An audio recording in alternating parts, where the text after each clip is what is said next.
رسول اللہ صلی اللہ علیہ وسلم نے فرمایا ہر شخص صبح کو اٹھتا ہے تو اپنے نفس کا سودا کرتا ہے، یا تو اسے آزاد کراتا ہے یا اسے ہلاک کر دیتا ہے، یعنی یا تو اچھے کام کرتا ہے، نیکی کے کام کرتا ہے جن کی وجہ سے وہ دوزخ سے بچ جاتا ہے، یا پھر ایسے کام کرتا ہے کہ جو اس کو ہلاک کر دے، یعنی تباہی کی طرف لے جائے۔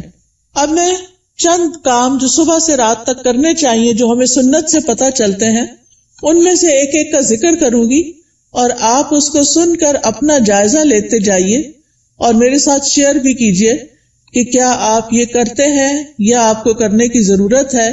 سب سے پہلی چیز کہ جو ہی ہماری آنکھ کھلے ہمیں کیا کرنا چاہیے؟ دعا پڑھنی چاہیے۔ کس کس کو یہ دعا آتی؟ الحمدللہ، لیکن سب کو نہیں آتی۔ میری گزارش ہوگی سب بہنوں سے کہ اس دعا کو خود بھی سیکھیں اور اپنے بچوں کو بھی سکھائیں۔ وہ دعا کیا ہے؟ الحمدللہ الذی احیانا بعدما اماتنا والیہ النشور۔ اور ایک اور دعا بھی ہے، اگر وہ بھی آتی ہے تو ٹھیک، نہیں تو وہ بھی اچھا ہے۔ الحمدللہ الذی رد علی روحی واذن لی بذکرہ۔ اللہ کا شکر ہے جس نے میری روح لوٹا دی اور مجھے اپنے ذکر کی اجازت دے دی، کہ مجھے توفیق دے دی۔ کیونکہ آپ دیکھیں کتنے ہی لوگ ہیں جو سوتے ہیں تو پھر جاگتے نہیں۔ ابھی ریسنٹلی میری ایک بہت عزیز ساتھی کے ہسبینڈ کا انتقال ہوا ہے۔ وہ صبح اٹھے ہیں، فجر کے وقت نماز پڑھی ہے، اپنے معمولات کیے ہیں، پھر اشراق پڑھی ہے اور دوبارہ آرام کرنے کے لیے لیٹ گئے۔ ہم میں سے اکثر لوگ یہ کرتے ہیں نا، راتیں چھوٹی ہوتی ہیں، موسم بھی گرم ہوتا ہے، رات کو سوتے ہوئے دیر ہو جاتی ہے تو انسان پھر کیا کرتا ہے، اٹھنے کے بعد پھر لیٹ جاتا ہے، اور وہ اسی طرح لیٹ گئے ہیں لیکن پھر دوبارہ نہیں اٹھے۔ ہمیں سے کسی کو نہیں پتا کہ جب وہ سوئے گا تو دوبارہ اٹھے گا یا نہیں۔ اس لیے معمول بنا لیجئے کہ ذکر کر کے سونا ہے اور اٹھتے ہوئے بھی اللہ کا شکر ادا کرنا ہے کہ اس نے ہماری روح، ہماری جان ہمیں واپس لوٹا دی۔ تو دن کا آغاز اللہ کی حمد و ثنا، اللہ کی تعریف، اور اس بات کے ساتھ وَإِلَيْهِ النُّشُورُ کے واپس جانا ہے۔ ہماری واپسی بھی اللہ کی طرف سے، جس نے ہمیں زندہ کیا، پیدا کیا، وہی ہمیں موت دے گا۔ پھر آپ دیکھیے کہ اس کے ساتھ ہمیں یہ بھی یاد رکھنا چاہیے کہ کائنات کی ہر چیز تسبیح کر رہی ہے، اللہ کی تعریف بیان کر رہی ہے۔ قیامت کے دن سب سے افضل بندے وہ ہوں گے جو کثرت سے اللہ کی تعریف کرتے ہیں، حمادون ان کو کہتے ہیں۔ اور ایک دفعہ الحمدللہ کہنا میزان کو نیکیوں سے بھر دیتا ہے، یعنی صبح صبح اب ہم الحمدللہ کہیں تو گویا ہم نے اپنے لیے ایک بہت بڑا ذخیرہ نیکیوں کا اکٹھا کر لیا۔ اور ویسے بھی شکر ادا کرنا جو ہے وہ اللہ تعالیٰ کو بہت پسند ہے۔ پھر آپ دیکھیں کہ جب یہ کہتا ہے نا کہ وَإِلَيْهِ النُّشُورُ، کہ دوبارہ اسی کی طرف جی اٹھنا ہے، تو قبر سے بھی اٹھنا ایسا ہی ہے جیسے کوئی بستر سے اٹھتا ہے۔ کسی کو اچھے خواب آتے ہیں وہاں اور کسی کو نہیں آتے۔ قبر میں بھی کچھ لوگ تو خوشحال ہوں گے اور کچھ لوگ برے حال میں ہوں گے۔ بہرحال قیامت کے دن سب کو اٹھنا ہوگا، تو انسان موت کو یاد کرتے ہوئے، اپنے مقصد کو سامنے رکھتے ہوئے کہ واپسی بھی ہے، اس طرح دن کا آغاز کرے تاکہ اچھے سے آغاز کرے۔ اس کے بعد سب سے پہلا کام آپ کیا کریں گے؟ بیڈ ٹی پئیں یا کچھ اور کریں گے؟ نماز فجر۔ نماز فجر اسی وقت پڑھیں گے جب آپ فجر کے لیے اٹھیں گے۔ جو لوگ اس وقت نہیں اٹھتے وہ بہت بڑا نقصان کر لیتے ہیں۔ لہذا دن کا آغاز فجر کی نماز سے۔ فجر کی نماز پہلی نماز ہے صبح کی، اس کی بڑی امپورٹنس ہے۔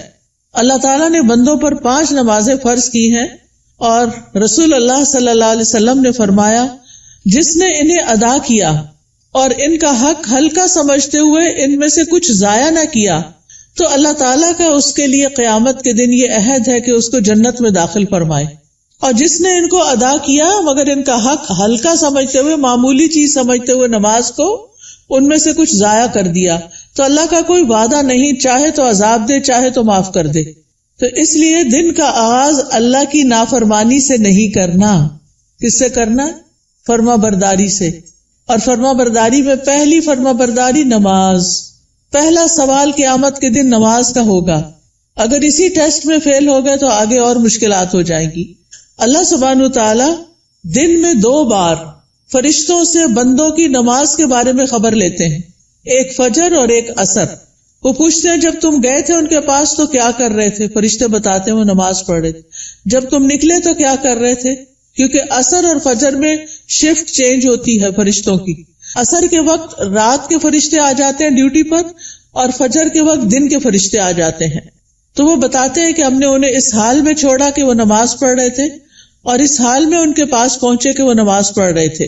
فجر کی نماز کے بارے میں آتا ہے وہ آدمی ہرگز آگ میں نہیں جائے گا جس نے سورج نکلنے سے پہلے اور سورج کے غروب ہونے سے پہلے نماز پڑھی، یعنی فجر اور عصر۔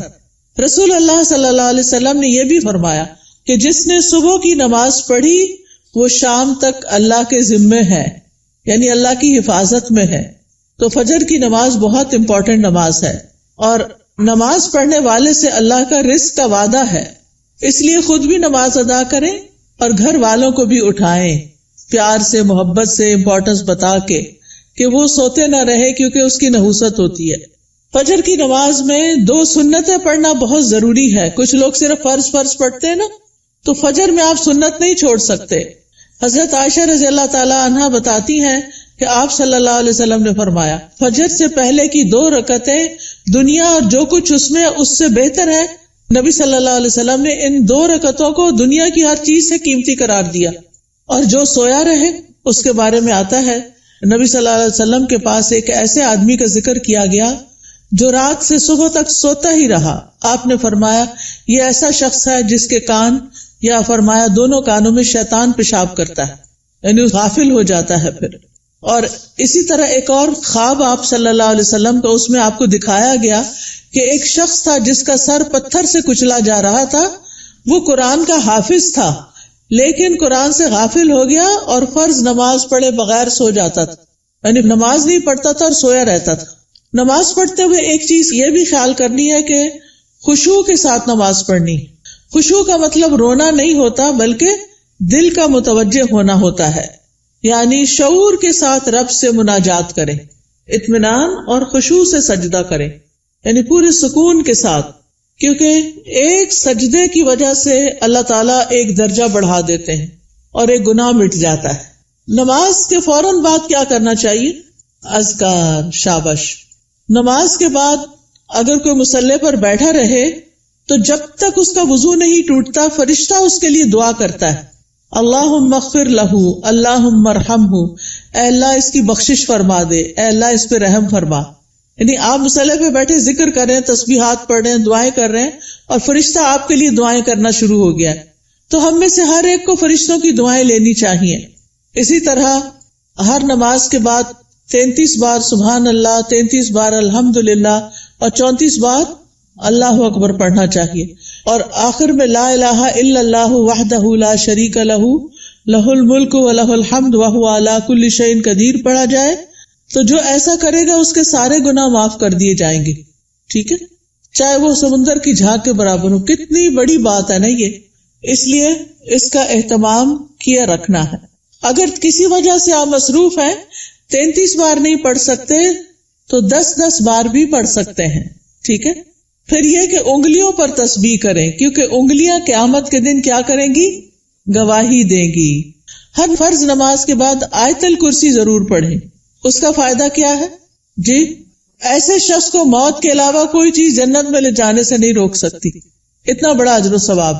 میں یہ ساری باتیں اس لیے کر رہی ہوں کہ آپ اپنا جائزہ لیں۔ اگر کوئی چیز چھوٹ گئی ہے، بھول گئی ہے، پتہ ہے لیکن کرتے نہیں، تو کرنا شروع کر دیں۔ وہ دن جس میں یہ باتیں کریں گے آپ، اس کی نسبت بہت زیادہ اجر و ثواب والا ہوگا جس میں آپ یہ نہیں کریں گے۔ دنیا کے کام کبھی ختم نہیں ہو سکتے، لیکن ہمیں کیا کرنا چاہیے؟ اپنے اذکار، اپنی عبادات کو بھولنا نہیں۔ اسی طرح ہم میں سے اکثر لوگ کہتے ہیں مجھے نظر لگ گئی، وہ فلانے نے جادو کر دیا، وہ گھر میں یہ شر ہو گیا۔ تو اس کا حل بتایا گیا ہے کہ ہر نماز کے بعد قل هو اللہ 1 دفعہ، قل اعوذ برب الفلق 1 دفعہ، اور قل اعوذ برب الناس 1 دفعہ پڑھیں۔ یہ نماز کے بعد پڑھنی چاہیے۔ اچھا، اب آپ دیکھیے کہ بعض لوگ بیمار ہوتے ہیں، کوئی ایسی تکلیف ہوتی ہے ان کو سمجھ نہیں آتی، وہ پڑھ کے انہیں ہتھیلی پہ پھونک مار کے اپنے سر سے، منہ اور پورے جسم پر اپنا ہاتھ پھیر لیا کریں. اس سے انشاءاللہ ان کا شر بھی دور ہو جائے گا، ان کی بیماری بھی ختم ہوگی. نماز کے بعد کیا کرنا چاہیے؟ صبح شام کے اذکار، پروٹیکشن کی دعائیں. آپ میں سے کس کس کے پاس ایاک نستعین کتاب ہے؟ الحمدللہ کافی لوگوں کے پاس ہے. جس کے پاس نہیں، اگر آج آئی بھی ہے تو ضرور لے لیں. اور انگلش میں بھی ہے، اس میں ٹرانسلیٹریشن کی ہوئی ہے. اگر عربی نہیں پڑھ سکتے بچے تو ان کو انگلش میں پڑھنی آ جائے تو وہ بچوں کو ضرور ساتھ ساتھ سکھائیں.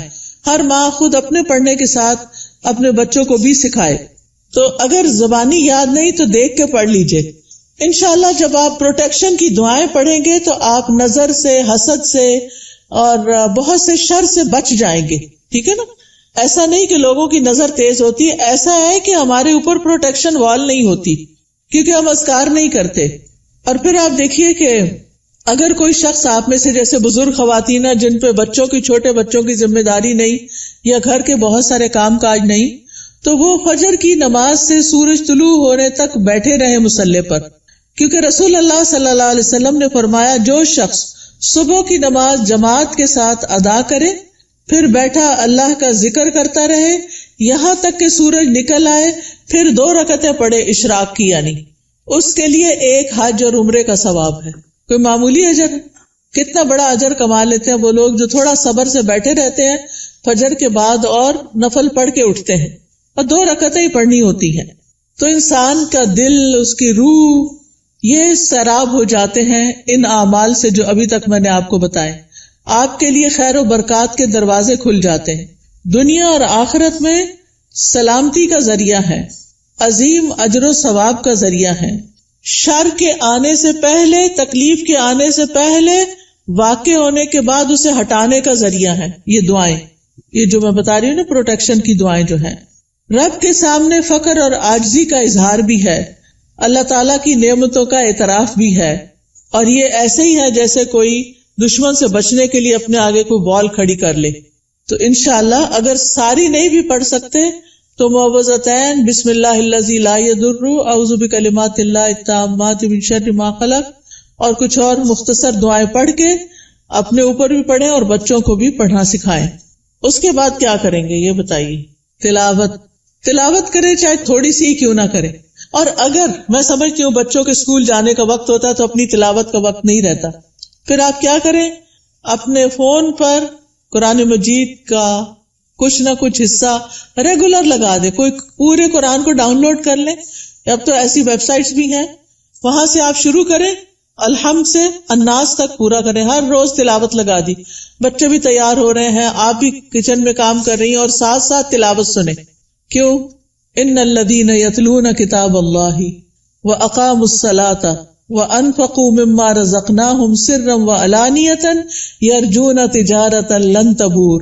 بے شک جو لوگ اللہ کی کتاب کی تلاوت کرتے ہیں، اور تلاوت کا عربی میں معنی فالو کرنا بھی ہوتا ہے، سمجھ کے پڑھنا، اور انہوں نے نماز قائم کی اور جو کچھ ہم نے انہیں دیا ہے اس میں سے انہوں نے پوشیدہ اور ظاہر خرچ کیا، وہ ایسی تجارت کی امید رکھتے ہیں جو کبھی برباد نہ ہوگی. یہ لوگ اللہ کے ساتھ ایک بزنس کر رہے ہیں. یہ چیزیں یہ پڑھتے ہیں، تلاوت کرتے ہیں، قرآن پڑھتے ہیں، لوگوں پہ خرچ کرتے ہیں، تو یہ اللہ کے ہاں ایسا اجر، اتنا پروفٹ پائیں گے کہ سوچ بھی نہیں سکتے، تاکہ وہ انہیں ان کے اجر پورے پورے دے اور اپنے فضل سے انہیں زیادہ بھی دے. بے شک وہ بے حد بخشنے والا، نہایت قدردان ہے. تو پیاری بہنوں، تلاوت کو نہیں چھوڑنا، چاہے ایک صفحہ ہی کیوں نہ ہو، ایک ربع ہی کیوں نہ ہو، ہاف جز کیوں نہ ہو، ایک پارہ کیوں نہ ہو. میرے ایک بہنوئی تھے، فوت ہو گئے، اللہ تعالیٰ ان پہ رحم فرمائے. وہ چاند کی پہلی تاریخ کو پہلا سپارہ پڑھتے اور آخری کو آخری سپارہ پڑھتے، اور اس طرح ہر مہینے پورا قرآن ختم کر لیتے. تو جن لوگوں کی بہت زیادہ مصروفیات ہیں، ریٹائرڈ لائف گزار رہے ہیں، ان کو کیا کرنا چاہیے؟ قرآن کی تلاوت زیادہ کرنی چاہیے، کیونکہ قرآن جو ہے یہ غموں کا علاج ہے، شفا ہے، سکون کا ذریعہ ہے، اس لیے اس کو نہیں چھوڑنا. ایک حرف پڑھنے کا کتنا اجر ہے؟ 10 گنا. ایک حرف الف پڑھیں گے تو 10 نیکیاں، لام پڑھیں گے تو 10 نیکیاں، میم پڑھیں گے تو 10 نیکیاں. کیا کوئی اور کام کرنے سے اتنا پروفٹ آپ گین کر سکتے ہیں؟ نہیں. ہاں ایک مشکل ہے، کچھ لوگوں کو پڑھنا نہیں آتا، یا ان کی تجوید ٹھیک نہیں، یا وہ ڈرتے ہیں کہ کوئی سن لے گا تو پھر کیا ہوگا. تو ایسی صورت میں ان کو اپنی تجوید ٹھیک کرنی چاہیے. اس کے لیے میں آپ کو ایک طریقہ بتاتی ہوں، اور وہ طریقہ ہے ایک ایپ ڈاؤن لوڈ کر لیں، لرن قرآن. کس کس کے پاس ہے یہ ایپ؟ 8-10 لوگوں کے پاس ہے، زیادہ نہیں ہے. آپ یہ ایپ اگر ڈاؤن لوڈ کر لیں. اچھا، قرآن پر آل کس کے پاس ہے؟ وہ بھی تھوڑے سے لوگوں کے پاس ہے. ان دونوں میں سے کوئی بھی ایپ آپ ڈاؤن لوڈ کر لیں. یہ آپ آئی فون پہ بھی کر سکتے ہیں اور اینڈرائڈ پہ بھی کر سکتے ہیں. ٹھیک ہے، اس میں آپ تجوید سیکشن پہ چلے جائیں. تجوید پہ جائیں گے تو وہاں آپ کو ایک ایک آیت کہلوائی ہوئی ملے گی. پہلے ٹیچر پڑھے گی، پھر پیچھے آپ پڑھیں گے. تو آپ کیا کریں، جب ٹیچر پڑھ رہی ہو غور سے سنیں، جب اسٹوڈنٹس آگے پڑھے آپ بھی ساتھ شامل ہو جائیں.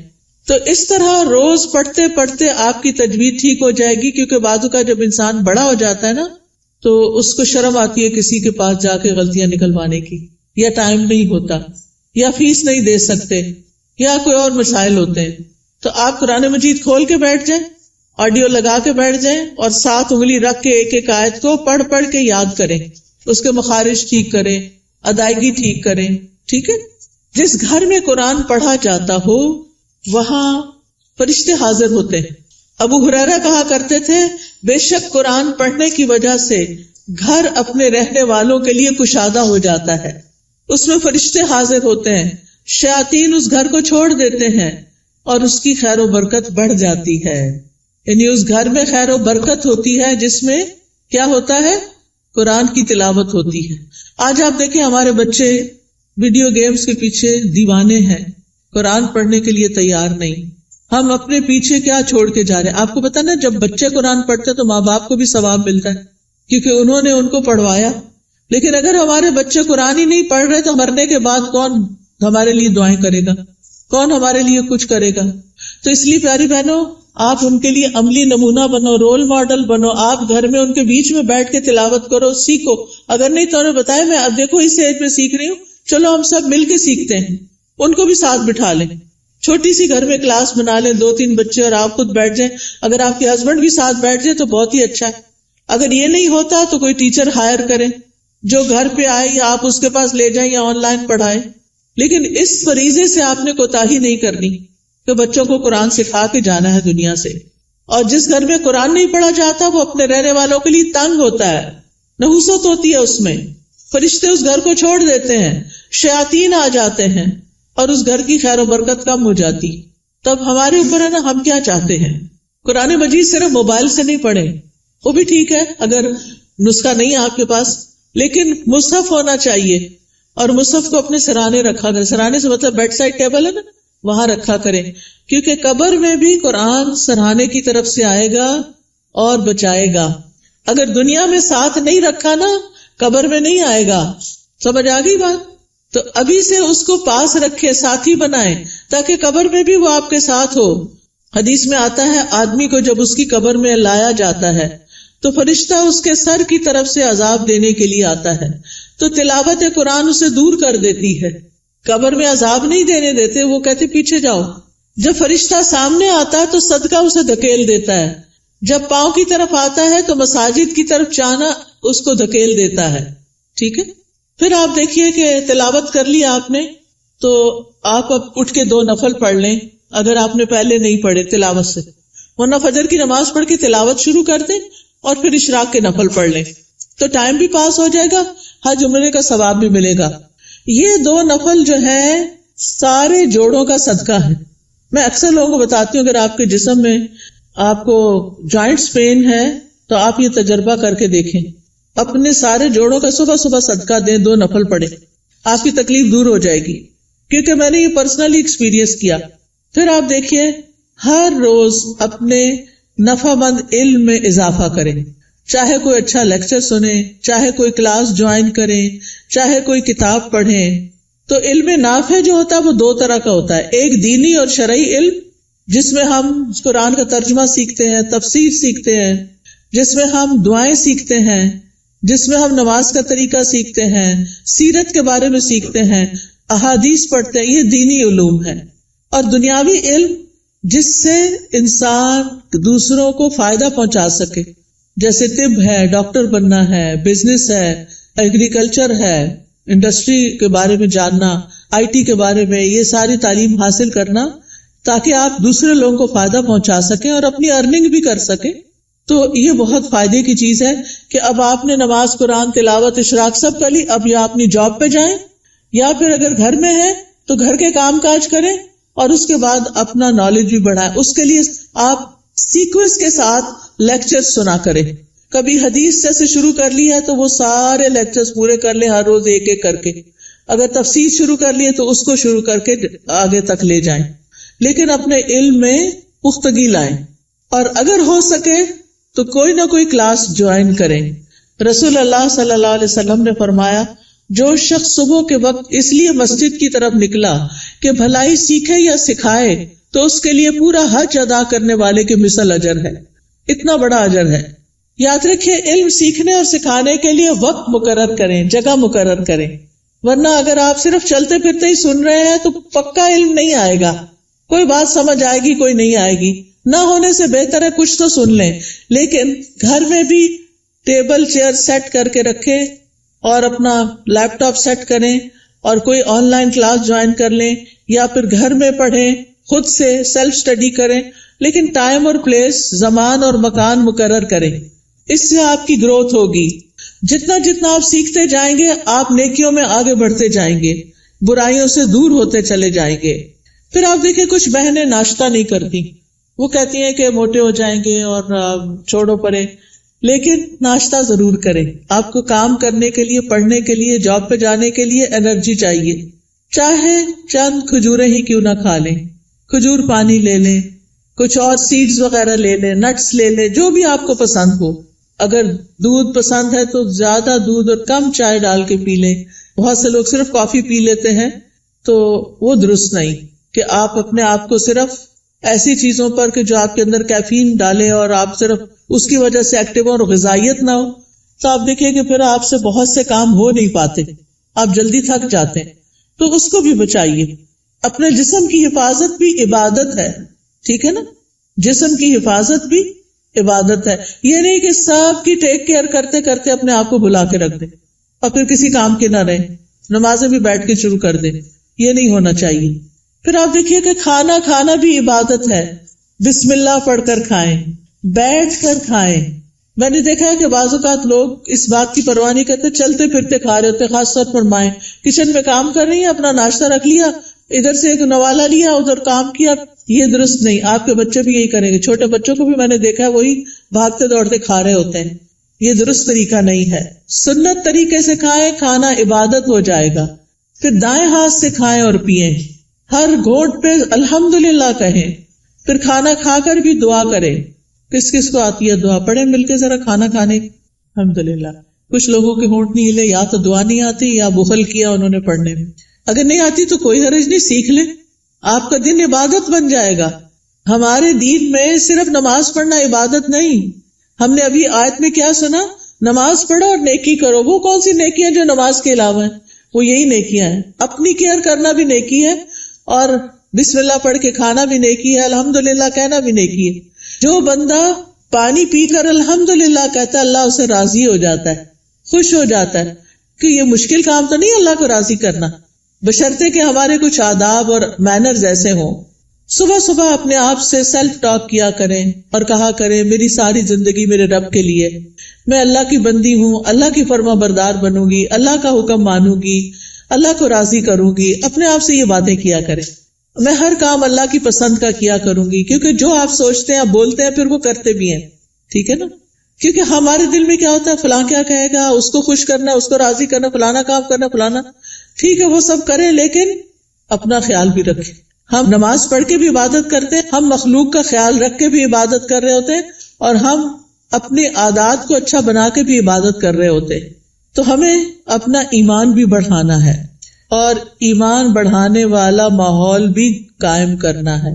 اپنے گھر کا ماحول، اپنے سوشل سرکل کا ماحول ایمان بڑھانے والا. آپ ایسے لوگوں سے ملیں جن سے ملنے کے بعد آپ کا ایمان اوپر جائے، اور ان لوگوں سے ذرا دور رہیں، اسپیس دیں جن سے مل کے آپ کی طبیعت خراب ہوتی ہے، اور وہ ایسی غیبت کرتے ہیں کہ آپ کا ایمان خراب کر دیتے ہیں. کیونکہ میں نے دیکھا ہے کہ بہت دفعہ خواتین سب بچے وغیرہ اسکول گئے، ہسبینڈ آفس گئے، اب کیا شروع ہو گئے، موقع مل گیا ان سب کی شکایتیں کرنے کا. کبھی اماں کو شکایت لگا رہے ہیں، کبھی دوست کو لگا رہے ہیں، روزانہ کی روٹین. کچھ لوگوں کو تو ہمیں فون کرنا ہی ہوتا ہے کہ ہمارے دوست ہوتے ہیں، آ نہیں سکتے، ہم جا نہیں سکتے، تو ہم فون پہ باتیں کرتے ہیں. اور اب تو فیس ٹائم اور پتہ نہیں کیا کیا باتیں کرنے کے ذریعے آ گئے ہیں دور بیٹھے لوگوں سے بھی. ایک دن ایک بچی نے مجھے فون کیا، رو رہی ہو. میں نے کہا کیا مسئلہ ہے تمہیں، کچھ اور کی طرف سے تکلیف ہے؟ نہیں کوئی تکلیف نہیں، تمہارے رزق کی کمی نہیں، وہ بھی کمی نہیں، میرے پاس ہر نعمت. میں نے کہا پھر کیوں رو رہی؟ کہتی ہے وہ میری بھابھی نے میری امی کا جینا حرام کر رکھا ہے. میں نے کہا آپ کو کیسے پتا چلا؟ یعنی مجھے لیٹسٹ خبر دے رہی تھی کہ آج میری بھابھی نے یہ فساد گھر میں کیا. میں نے کہا وہ اللہ کے بندے آپ کو بتاتے کیوں ہیں؟ وہ یو کے میں رہتی تھی. میں نے کہا آپ پاکستان کی خبریں یو کے میں سن کے رو کے کینیڈا میں رپورٹ کر رہی ہیں، ساری دنیا کو سر پہ اٹھایا ہوا ہے. کیا فائدہ ایسی زندگی کا؟ اگر ہمارے گھر میں کوئی جھگڑا نہ تو اللہ کے واسطے بیٹیوں کو آرام سے اپنے گھر میں رہنے دیں، اپنے جھگڑوں کو گھر میں خود ہی نپٹا لیں. بہو کی شکایتیں بیٹی کو، بیٹی کی شکایتیں باپ کو، اس کو یہ چھوڑ دیں. یہ سکون برباد کرنے والی چیزیں ہیں. بات کریں تو علم کی بات کریں، اچھی کسی کو کھانا پکانے کی ٹپ دیں، کوئی بیمار ہے تو اس کو صحت کے لیے کوئی مشورہ دیں، لیکن اس قسم کی باتیں نہ کریں کیونکہ یہ غیبت ہے. اور آپ کی نے جو صبح سے وہ اٹھی ہوئی ہے نا اور جو کچھ کیا ہے سب صفائی ہو جائے گی، شام ہونے سے پہلے سب کچھ ختم. تو اس لیے بہت ضروری ہے کہ ہم کیا کریں، اپنی زندگی کا جائزہ لیں کہ کون سی چیزیں ایمان بڑھانے والی ہیں اور کون سی گھٹانے والی ہیں. ایمان گھٹانے والے کام، گناہ کے کام، نافرمانی کے کام، جھوٹ اور بخل. پھر آپ دیکھیں کہ اپنے جسم اور اپنی روح کا خیال کرنے کے لیے اپنے آپ کو صاف ستھرا رکھیں، یہ بھی عبادت ہے. آپ نے وہ حدیث سنی ہوگی نا، صفائی نصف ایمان ہے. وہ بچپن میں رٹا دیتے ہیں. اپنے جسم کی صفائی، ایکسٹرا بالوں کی صفائی، اپنے کپڑوں کی صفائی، اپنے گھر کی صفائی پہ لگ جائیں. اور کس نیت سے کہ یہ عبادت ہے. میں اپنا ماحول صاف کر رہی ہوں، اپنے گارڈن کو صاف کر رہی ہوں، اپنی کھڑکیاں صاف کر رہی ہوں، جو بھی کریں. اور ایک ہی دن میں سب کچھ نہیں کریں، پھر نماز بھی نہیں پڑھی جائے گی. اپنا اسکیجول بنا کے سیٹرڈے کو یہ کرنا، سنڈے کو یہ، منڈے کو یہ، اور کس کام میں کس کو ساتھ لگانا ہے، بچوں کو لگانا ہے، ہسبینڈ کو لگانا ہے، اپنی کسی فرینڈ کو بلا کے ساتھ لگانا ہے. وہ سارا کچھ لکھ کے رکھ لیں اور اکیلی اپنی جان پہ زیادہ بوجھ نہ ڈالیں. ٹھیک ہے؟ پھر اپنے جسم، ناخن، بال، دانتوں، ان سب کی صفائی کا اہتمام. مسواک رب کو راضی کرنے کا ذریعہ ہے. پھر وضو کے بعد کی دعا، پھر اذان سن کے اس کی دعا. پھر کوئی بھی ایسی چیز جو آپ کو پریشان کرتی ہے اس کے بارے میں اپنے رب پر توکل کہ یا رب تو ہی کرنے والا ہے، میں تیری ہی طرف رجوع کرتی ہوں، تجھ سے ہی دعا کرتی ہوں. اور رب سے دل ہی دل میں باتیں کیا کریں. کسی بھی طرح کے حالات ہوں، اللہ کی رحمت سے نا امید نہ ہوں، اللہ کی رحمت سے پر امید رہیں. باہر گروسری کرنے جا رہے ہیں، کوئی بھی کام کر رہے ہیں، اس کے ساتھ اپنا غور و فکر اور ذکر جاری رکھیں.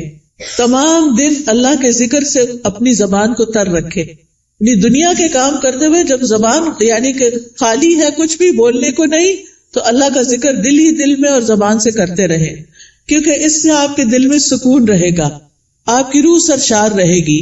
ایک دفعہ سبحان اللہ اور الحمدللہ کہنے سے زمین آسمان بھر جاتا ہے. اور یہاں پر کچھ کارڈز بھی ہم آپ کے لیے لائے ہیں جن میں اذکار ہیں، تو اپنے کام کاج سے فارغ ہو کے آپ وہ ذکر کر سکتے ہیں، جیسے یہ تسبیحات ہیں. پھر اسی طرح اگر آپ کو رزق کی تنگی ہے تو یہ رزق میں کشادگی کے لیے دعائیں ہیں. پھر اگر کسی اہم کام میں آپ کو مشورہ کرنا تو یہ استخارہ ہے، استخارہ کیسے کریں اور اس کی دعا.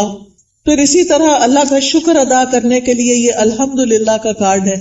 یہ دعائیں ہیں شکر ادا کرنے کی، اللہ کی تعریف کی، کیونکہ اللہ کی تعریف کرنے والے قیامت کے دن سب سے افضل بندے ہوں گے.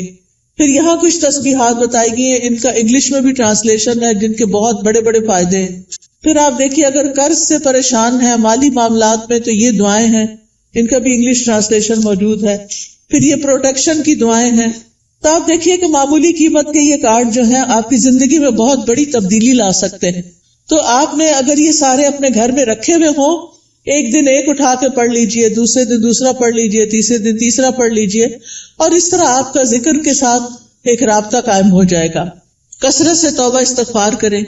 اگر کوئی مسائل ہے زندگی میں، کوئی پریشان کر رہی ہے چیز، تو استغفار کی کثرت، استغفر اللہ کی تسبیح کر سکتے ہیں، اللہم اغفر لی کی تسبیح کر سکتے ہیں. پھر اسی طرح وقت کا بہتر سے بہتر استعمال کریں. وقت جو ہے وہ بہت قیمتی نعمت ہے. ایک دفعہ اگر وقت چلا جائے تو دوبارہ نہیں آتا. اس لیے ہر دن کو مفید اور پروڈکٹیو ڈے بنائیں. رسول اللہ صلی اللہ علیہ وسلم نے فرمایا 2 نعمتیں ایسی ہیں جن کے بارے میں اکثر لوگ خسارے میں ڈالے گئے ہیں. ایک تندرستی اور دوسرے فراغت، کہ اس سے وہ فائدہ نہیں اٹھاتے جتنا اٹھانا چاہیے. بیمار ہو کر تو انسان کچھ کر نہیں سکتا. جب تک اللہ آپ کو چلتا پھرتا رکھے، آپ عبادت بھی خوب دل بھر کے کریں اور بندوں کی خدمت بھی کریں اور فضول قسم کی ایکٹیویٹیز میں اپنا وقت ضائع نہ کریں. آپ دیکھیے کہ ہمارے دن میں کئی ڈسٹریکشنز ہوتی ہیں، خاص طور پر فون کی وجہ سے. ہم نے کوئی اپنے گول سیٹ کیے ہوئے ہوتے کہ آج کے دن میں نے یہ اور یہ کام کرنے ہیں. آپ کرنا شروع کرتے ہیں کہ اتنے میں بیل بج جاتی ہے، آپ فون اٹھا لیتے ہیں اور کہیں سے کہیں پہنچ جاتے ہیں، اور جو کرنے کا کام تو وہ دھرے کا طرح رہ گیا. تو اس چیز سے بھی آپ نے کانشیس رہنا ہے. کچھ وقت کے لیے فون بند کر دیا کریں اور اس وقت اپنے کرنے کے کام پہلے پورے کریں، پھر اس کے بعد فون کھولیں، تاکہ آپ کا دن نتیجہ خیز دن ہو. جب انسان اپنے کرنے کے کام کر لیتا ہے تو اس کو ایک خاص سیٹسفیکشن ہوتی ہے، خاص خوشی نصیب ہوتی ہے. تو آپ اپنے کرنے کے کاموں کی لسٹ بنائیں، اپنے مقاصد کو دہرایا کریں، بے مقصد چیزوں سے خود کو دور رکھیں، اور جو ٹارگٹ آپ حاصل کرنا چاہتے ہیں اس کے لیے دیکھیں کہ آپ کو کیا کیا چاہیے، وہ بھی لکھ لیں. پھر اسی طرح کاموں کو لٹکائیں نہ، تاخیر نہ کریں، وقت پر کریں. روٹین بنائیں تو کام سارے ہی ہو جائیں گے، کیونکہ ہیپ ہیزرڈ کبھی کچھ کر لیا، کبھی کچھ کر لیا، کبھی کچھ کر لیا، بہت وقت ضائع ہوتا ہے. ایک کام کرتے ہوئے آپ کو یہ پتا ہونا چاہیے کہ نیکسٹ کیا کرنا ہے مجھے. یہ نہیں کہ اوہ آج میں یہ تو کرنا بھول ہی گئی، یہ تو پڑھا ہی نہیں، یہ تو کیا ہی نہیں. پھر آپ دیکھیے کہ جتنے بھی اطاعت کے کام، عبادت کے کام ہوتے ہیں، اس میں مشقت لگتی ہے، محنت لگتی ہے. اس کے لیے اپنے نفس سے جہاد کرنا پڑتا ہے، اپنے نفس کو کنٹرول کرنا پڑتا ہے، کیونکہ کامیاب بھی وہی ہوتا ہے جو نفس کا تزکیہ کر لیتا ہے. قد افلح من تزکا وذکر اسم ربہ فصلی، فلاح پا گیا جس نے پاکیزگی اختیار کی اور اپنے رب کا نام یاد کیا پھر نماز پڑھی. یہ ہے کامیاب ہونے والے. لہذا دن بھر اپنی نمازوں کی حفاظت، کیونکہ نماز قبر میں ساتھ داخل ہوگی. بچوں نے بھی نہیں داخل ہونا، مال نے بھی داخل نہیں ہونا، کسی دوست نے بھی ساتھ نہیں جانا. جس چیز نے جانا ہے اس کی فکر سب سے پہلے کرے. نبی صلی اللہ علیہ وسلم سے سوال کیا گیا کہ سب سے افضل اعمال کون سے ہیں، تو آپ نے فرمایا نماز کو اس کے اول وقت پر ادا کرنا. ٹائم ہو تو بلا وجہ تاخیر نہ کریں، فوراً پڑھ لیں. اور پھر نماز کی 12 سنتیں بھی ادا کیا کریں دن بھر میں، کیونکہ ایسا کرنے والے کے لیے جنت میں گھر بنا دیا جاتا ہے. آپ دیکھیے کہ صرف 1 سال اگر کوئی شخص سنت موقدہ پڑھتا ہے تو نہ پڑھنے والے کے درمیان اور اس کے درمیان 4320 رکعتوں کا فرق پڑ جاتا ہے. یعنی ایک وہ شخص جو 12 رکعتیں پڑھتا ہے سال بھر اور دوسرا صرف فرض پڑھ رہا ہے اور کوئی نہیں پڑھ رہا سنت، تو ان دونوں کے درمیان 1 سال میں اتنا فرق پڑ جائے گا. اگر 1 رکعت بھی وتر روز پڑھتے ہیں آپ تو سال میں 365 رکعتیں بنتی ہیں، یہ منیمم. لیکن کچھ لوگ وتر بھی نہیں پڑھتے، وہ اس سے بھی محروم. روزانہ چاشت کی 2 رکعتیں پڑھنا یا اشراق کی 2 رکعتیں پڑھنا اور نہ پڑھنا برابر نہیں، 703 رکعتوں کا فرق پڑ جاتا ہے. ٹھیک ہے، تو اس لیے اپنی سستی کی وجہ سے نمازوں سے غفلت نہ برتیں، سنتوں کی بھی حفاظت کریں. پھر یہ ہے کہ دن میں کوئی چوٹ لگ گئی، کوئی بری خبر سن لی، کوئی بچے کا کام ایسا آ گیا، کوئی دل کو ناخوشگوار کرنے والی چیزیں آ گئی، تو ایسے میں اللہ کی طرف فوراً رجوع کریں. کوئی بری خبر سن لی، فوراً اللہ کی طرف رجوع. اور پھر اس کے بعد ہر کام عبادت سمجھتے ہوئے کریں، چاہے کھانا پکانا ہے، چاہے صفائی کرنا ہے، چاہے کپڑے دھونا ہے. کھانا کھلانا جو ہے وہ افضل ترین عبادت ہے. قرآن مجید میں آتا ہے وَيُطْعِمُونَ الطَّعَامَ عَلَىٰ حُبِّهِ مِسْكِينًا وَيَتِيمًا وَأَسِيرًا إِنَّمَا نُطْعِمُكُمْ لوجہ اللہ لا نرید منکم جزاء ولا شکورا. وہ اس کی محبت میں کھلاتے ہیں مسکین کو، یتیم کو، اسیر قیدی کو. کیا کہتے ہیں کھلاتے ہوئے؟ ہم تمہیں صرف اللہ کے چہرے کی خاطر کھلا رہے ہیں کہ ہم اللہ کا دیدار کرنا چاہتے ہیں. ہم تم سے نہ شکریہ چاہتے ہیں نہ بدلہ چاہتے ہیں. انا نخاف من ربنا یوما عبوسا قمطریرا. بے شک ہم اپنے رب سے اس دن کے بارے میں ڈرتے ہیں جو تیوری چڑھانے والا نہایت سخت ہوگا. تو ان کے ساتھ کیا معاملہ ہوگا؟ اللہ بھی ان کو قیامت کے دن کی مشقتوں سے بچا لے گا اور ان کو خوشی اور تر و تازگی ملے گی. فوقاہم اللہ شر ذلک اليوم ولقاہم نضرۃ وسرورا. تو اس لیے کھانا گھر والوں کو بھی پکا کے کھلائیں یا مہمانوں کے لیے پکائیں تو خوشی خوشی پکائیں، احسان نہ جتائیں اور ضائع نہ کریں. کپڑے دھونا، نہانا، بچوں کو نہلانا، گھر صاف کرنا، یہ سب صفائی اور طہارت کے اہتمام ہیں، یہ ایمان کو مکمل کرتے ہیں. پھر آپ دیکھیے کہ نیکیوں کے کام میں سستی نہیں کرنی. نیکی کا کوئی بھی کام، آپ کی دوست نے فون کر دیا کہ فلاں شخص بیمار ہے، غریب ہے، اس کے لیے مدد کرنی ہے، آپ بھی اپنا کچھ حصہ ڈال دیا، صدقہ کر دیا. تو نیکی کے ہر کام میں حصہ ڈالا کرے. حضرت ابوبکر کے بارے میں آتا ہے، نبی صلی اللہ علیہ وسلم کی مجلس میں لوگ بیٹھے ہوئے تھے. آپ نے پوچھا آج تم میں سے کس نے روزے کی حالت میں صبح کی ہے؟ حضرت ابوبکر رضی اللہ عنہ نے عرض کیا میں نے. آپ نے پوچھا آج کس نے مریض کی عادت کی؟ انہوں نے کہا میں نے. آپ نے پوچھا تم میں سے جنازے میں کس نے شرکت کی؟ انہوں نے کہا میں نے. آپ نے پوچھا کس نے مسکین کو آج کھانا کھلایا؟ تو ابوبکر کہتے ہیں میں نے رضی اللہ عنہ. تو نبی صلی اللہ علیہ وسلم نے فرمایا جب کسی شخص کے لیے ایک ہی دن میں یہ خصلتیں جمع ہو جائیں وہ جنت میں ضرور داخل ہوگا. یہ جنت میں جانے والے کام. اچھا ہمیں پتہ چلتا رہتا ہے کوئی بیمار ہے، اچھا کہتے اچھا اللہ اس کو شفا دے، بس ادھر ہی بیٹھ گئے، خبر نہیں لیتے. ہمیں پتہ ہوتا ہے کہ کوئی بھوکا ہے یا نہیں کھانا پکا سکتا یہ کھا سکتا، ہم کر سکتے ہیں تو ہم توجہ نہیں کرتے. ہم راشن کا انتظام کر سکتے، ہم کسی بھی طرح مدد کر سکتے ہیں، لیکن اس کی طرف توجہ کرنے کی ضرورت ہے. پھر اللہ کی نافرمانی سے بچیں، جہنم کو سامنے رکھتے ہوئے گناہوں سے بچیں. یعنی صرف نیکی کے کام کرنا کافی نہیں، گناہوں سے بچنا بھی بڑا ضروری ہے. پھر لوگوں کے ساتھ معاملہ کرتے ہوئے اچھے اخلاق سے پیش آئیں. سب سے پہلا حق آپ کے اوپر والدین کا ہے. زندہ ہیں تو ان کی زیارت کو جائیں، ان سے بات کریں، ان کے لیے دعائیں کریں، ملاقات کریں تو ان کی پیشانی چومیں، ہاتھ چومیں، کیونکہ والدین سب سے زیادہ حسن سلوک کے مستحق ہیں. نماز میں ان کے لیے دعائیں کریں. فوت ہو گئے ہیں تو ان کے لیے دعا کے علاوہ صدقہ کیا کریں. گھر والوں کے لیے باعث خیر بنے، اپنے گھر والوں کو آگ سے بچائیں، ان کو نیکی اور دین کی طرف لا کر. پھر اسی طرح جہاں بھی بیٹھے خیر پھیلانے والے بنے، دوسروں کا بھلا کرنے والے، دوسروں کو فائدہ پہنچانے والے. کسی کو کوئی اچھا مشورہ دے دینا، کسی کا کوئی دل ہلکا کر دینا، کسی کو کوئی کسی چیز کے بارے میں رہنمائی کر دینا، علم سکھانا. آپ دیکھیے کہ بعض اوقات علم سکھانا مال خرچ کرنے سے بھی افضل ہے. کیوں؟ اس لیے کہ مال خرچ کرنے سے ختم ہو جاتا ہے اور علم سکھانے سے بڑھ جاتا ہے اور پکا ہو جاتا ہے. اس لیے چاہے اپنے بچوں کو سکھائیں، چاہے اپنے بہن بھائیوں کو کچھ نہ کچھ چھوٹا موٹا کنٹریبیوشن کرتے رہا کریں. جو اچھی باتیں آپ کو پتہ چلی ہیں وہ دوسروں کو بھی بتائیں.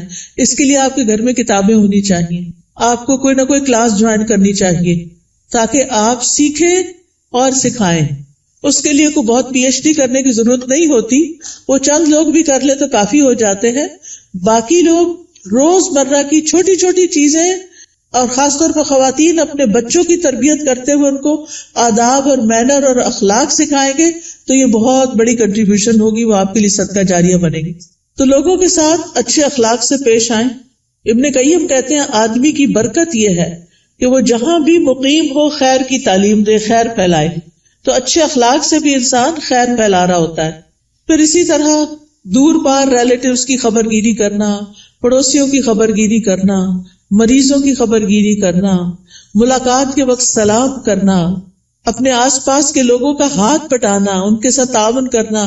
گھر میں اگر آپ کے علاوہ اور لوگ رہتے ہیں، اگر آپ بچے اور والدین ہیں تو ان کے کاموں میں ان کا ہاتھ بٹانا، کسی رشتے دار کو ڈرائیو کر کے ہاسپٹل تک لے جانا. یعنی چھوٹے چھوٹے کام ہیں جن میں آپ دوسروں کے لیے خیر اور بھلائی کا باعث بنے. کسی پر خرچ کرنا، اپنے عزیزوں پیاروں کو تحفے تحائف دینا، یہ سارے نیکی اور خیر کے کام ہیں جو آپ کے دن کو افضل بنا دیتے ہیں. پھر زبان کی حفاظت، یہ بڑی ضروری ہے، کیونکہ جو بات بھی ہم کرتے فرشتے لکھ لیتے ہیں. تو فضول باتیں نہیں کرنی، کیونکہ ہماری انرجی ضائع ہوتی ہے اس میں بھی. کام کی بات کرنی ہے. انسان کے اسلام کا حسن یہ ہے کہ بیکار باتوں سے کنارہ کشی کرے. نبی صلی اللہ علیہ وسلم نے فرمایا خوشخبری ہے اس کے لیے جس نے اپنی زبان پہ قابو پا لیا اور اسے اس کے گھر نے گنجائش دی اور وہ اپنے گناہ پہ رویا. یعنی اس کا گھر اس کے لیے کافی ہو گیا، اس کے لیے سہولت ہے اس میں، اور فضول باتیں نہیں کرتا. کیلو کال چھوڑ دینا چاہیے. ہی سیڈ، شی سیڈ، یہ کہا گیا، فلاں نے یہ کیا، اس نے وہ، اس سے بہت سے فساد پھیلتے ہیں. مغیرہ بن شعبہ کہتے ہیں نبی صلی اللہ علیہ وسلم نے فرمایا بے شک اللہ تعالیٰ تمہارے لیے 3 باتیں پسند نہیں کرتا. بلا وجہ کی گپ شپ، بیکار کی باتیں اللہ کو پسند نہیں. مال ضائع کرنا، اور اس میں بعض اوقات ایکسٹرا ٹیشو استعمال کرنا، ٹیپ کھول کے باتوں میں لگ جانا اور پانی ضائع کرنا، بلا وجہ بتیاں جلا کے رکھنا، بیکار میں ادھر ادھر گھومنا، گاڑی کا گیس ختم کرنا. یعنی چھوٹی چھوٹی چیزوں میں بچت کرنی چاہیے.